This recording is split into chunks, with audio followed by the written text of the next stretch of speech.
want to say the questionnaires were very thorough, and it really made me think about what developmentally was going on with my child and with me too. And I want to say thank you for letting me participate, because I think I filled out something else a little while ago because she turned 1. I think there was something sent. Yeah.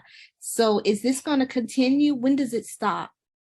You'll have one more at 18 months. Okay. And then that will be it. But boy, are we grateful. Thank you. And I'm glad I can help contribute to this study. Yeah. Thank you so, so much. That's such a hard time. It's been lovely to hear that in some ways for some people that this seemed to contribute something that was engaging. So I'm so glad.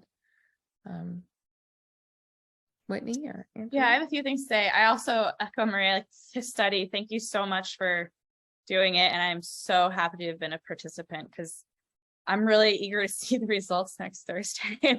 I also want to say having the like the pulse oximeter and the blood pressure monitor and the digital thermometer were extremely helpful when I had COVID.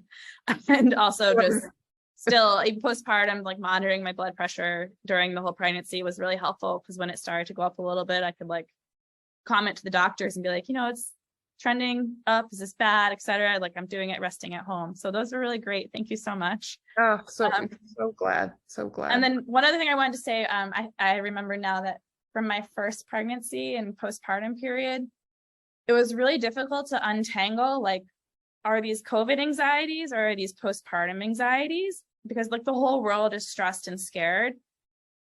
But I'm also postpartum and I'm having these feelings and I'm pretty confident that I had postpartum anxiety and it never was diagnosed because you don't go to the doctor when you have a newborn at home and like you're concerned about every, like Angela was saying, like the risk benefit ratio. Like I was fine, but I probably could have benefited from seeing medical help or like seeking something out, but like I was too scared. Like the anxiety of going to the doctor was too much.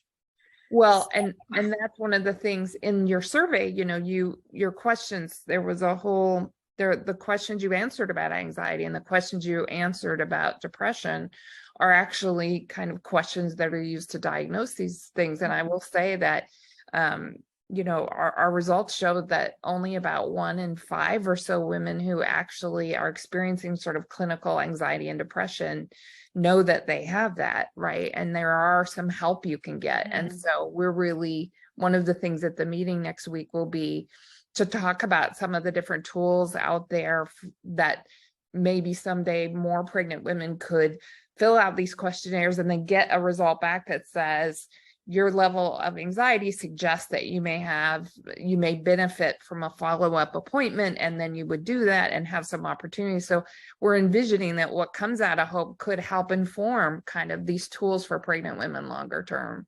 So you really are contributing to sort of what that might look like long term. That's great. That's really awesome to hear. And we will talk about that piece on next week, I promise. Okay.